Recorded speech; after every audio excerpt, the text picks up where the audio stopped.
Let's talk about the business opportunities as well as the threats of fake photographs and fake videos and fake audio as well. These are being generated by artificial intelligence. It's a lot more than it used to be. Just a few years ago, we were talking about deep fakes, where you could take your face and put it into a movie or make a celebrity say something that they hadn't really said. Now we can go a step further and actually generate images and audio and video that have never happened before, but they look like real life. My name's Graeme Codrington. This is Throw Forward Thursday. And if you didn't watch last week's episode of Throw Forward Thursday, go and have a look where I showed you pictures of Donald Trump being arrested before Donald Trump was arrested. It's quite interesting as to how realistic they are. This is not as easy to do as you think. I told you last week that I'd show you my attempts at this.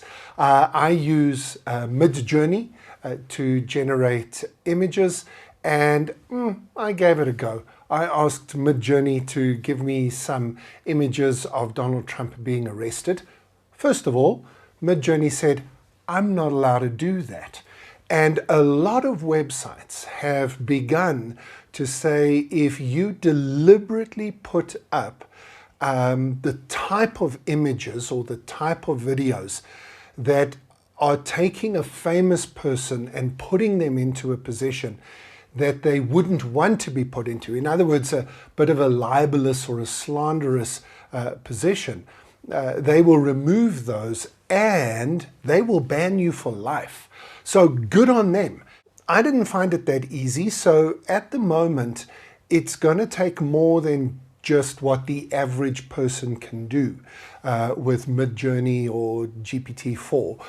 But if you've got reasonable artistic skills, now you've got tools to be able to do this better and faster than you've ever done before. Within a few months and a few years, you're going to be able to do even more than that. I am not going to tell you which parts of this video are actually not me in reality, but are actually AI being me. I'm not going to tell you because we don't really have the budget and I don't have the resources to actually do that. A lot of people have done it, and I'll put a few links in the notes alongside this video for you to see some examples. Or do I have the time and resources? And you'll never know which bits of this video were actually me or the AI version of me. That's the whole point, right? It's going to be very soon before we don't know it all. So there are 3 business applications that I want to help you with this week. That's what we're doing now in season 3 of Throw Forward Thursday. We show you a topic, and then the next week we help you to think like a futurist and to apply what we've seen into the business environment. So 3 things, and let me get to those quickly. The first is we are going to have some way to verify the authenticity of media. It's media covering everything from images to videos and audio and everything else. So we're going to have to be able to verify the authenticity. I really hope that some AI engine comes across very, very quickly now that actually helps us to verify that. So, for example, you can have a look at GPT-0.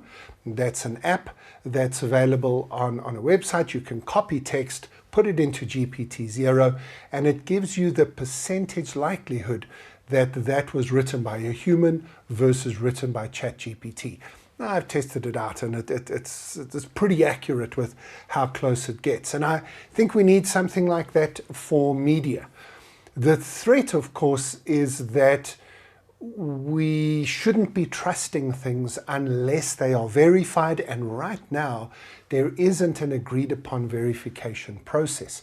The opportunity here is that somebody's got to do the verifying. Somebody's got to be involved in the certification process, and whichever company comes up with a globally accepted certification standard, they're going to get very rich. I'll take you back 20 years or so. A young South African entrepreneur was a little bit nervous of spending some money on the internet, giving his credit card details to somebody, and so he invented what you know today as the little padlock that appears in the bottom corner. You probably don't even notice that it's there, but the little padlock that certifies that the website you are dealing with is now encrypted, and that the information that you are sending can't be read by anybody else and will be used only for the purpose that it was given. Encryption of websites, the HTTPS in HTTP websites. That guy was Mark Shuttleworth. He was South Africa's first internet billionaire. And by the way, he was also the first private citizen in space. Elon Musk and Jeff Bezos and Richard Branson were all fighting it out in 2022 to be the first billionaire in space. Everybody forgot about Mark Shuttleworth, who did it more than a decade ago. He's kind of been pretty quiet in the background. As far as I know, he's used a lot of his money for a lot of good in his home country, South Africa. Well done to him, because he identified an opportunity. We needed to be able to trust online payment systems, and he created the genius behind the encryption packaging process, and that became IP that he could sell. We're going to need the same thing with media. People who work that out, billionaires, no doubt. The second thing I want to talk about is that you have to protect your brand. Whether your brand is you as a person, if you're a famous-ish person, or you're the CEO or media spokesperson of a large company, it is possible that a fake will be made of you. And if it's just your company, that fake images will be made. Here's an image of Nestle doing something in the jungle to trees and animals. Here's a picture of Boeing doing something with their airplanes. Here's a picture of a politician saying something, or a video of them saying something or doing something. And that can go viral within hours. You've got to be prepared. You have to have had this conversation. You're right the way up to board level, and certainly from a risk perspective, your risk team needs to have thought this one through. What are you going to do? How are you going to respond? How are you going to prove that that is not genuine? What's going to be your statement? How are you going to engage with it?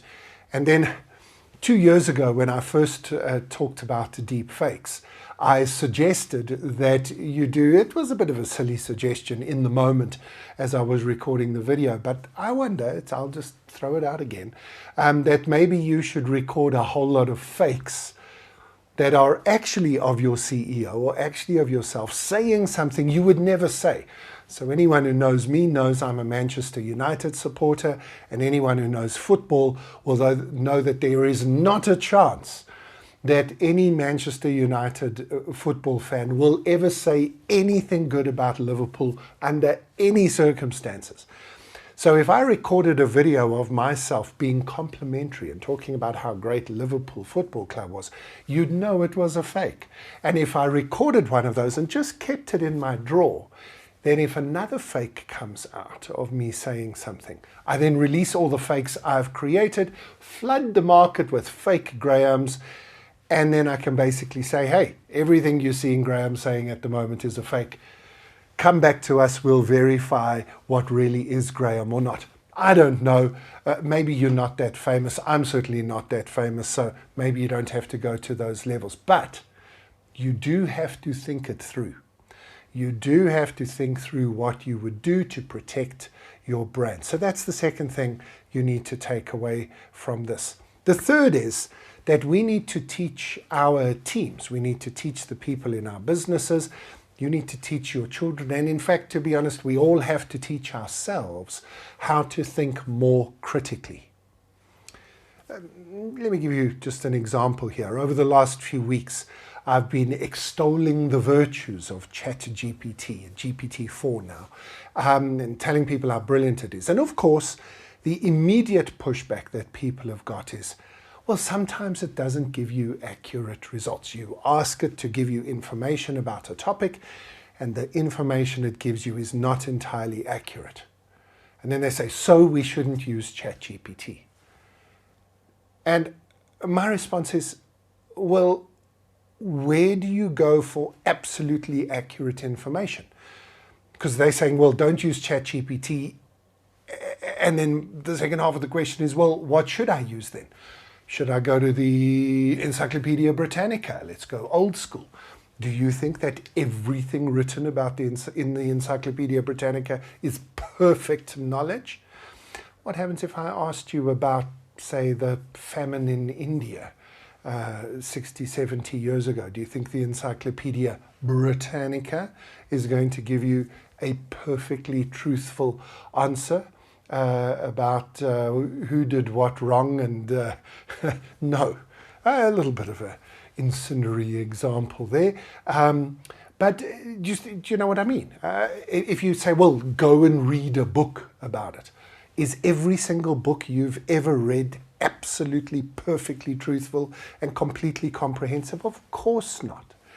So ChatGPT becomes just a tool like every other tool, and every tool is flawed. But we don't talk about this enough. We are not trained to think critically enough. And so, you know, people say, do your own homework, as if doing your own homework will naturally come up with the right result. And people have very much succumbed to confirmation bias. As soon as they find a source that agrees with what they already believe, they say, you see, there I have proof. We've got to learn how to think. My favorite book of recent years, there's lots of books that will teach you how to think critically, all the way back to Carl Sagan's Demon-Haunted World and all sorts of others that just train you to think about the world around you. Be a little bit more investigative, skeptical, scientific is maybe the word in your approach. But the most recent book, which I think is one of the best ever written on this, is Adam Grant's Think Again. The Power of Knowing What You Don't Know is the subtitle, and I think it really helps you to think better. If you like one that's a little bit more detailed and a little bit more academic, then Daniel Kahneman's Thinking Fast and Slow would also be a good resource. And Catherine Schultz's book, Being Wrong, is a great addition to that list as well. So, lots to read, but the point I'm trying to make is that we now live in a world where fake, false, and completely made up media is now going to flood the system. And instead of being overwhelmed by that, we need to find ways as quickly as possible of verifying what in fact is real, knowing that we can no longer trust what we see on our phones, on our computer screens, on our TV screens. Sadly, that's the reality. But it's been that way forever. It's now just obvious to us and a flood. And so we have got to look for the business opportunities, if that is in the industry that you're in. In our business, we need to protect ourselves and our brands against that fake and false information. And thirdly, we've got to learn skills to be able to make sure we don't get captured or suckered in by some of this bad information. Hey, we could turn this into a few hours of workshops because there's a lot that we've got to learn and a lot that we've got to do in order to apply this week's lesson. But that, I think, is absolutely part of what it means to understand the world we live in and understand how we can live in it better in the future. That's why I call it thinking like a futurist.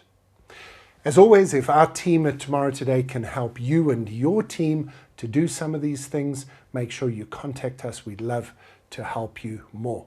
Otherwise, I will see you next week in the ThrowForward Thursday studio.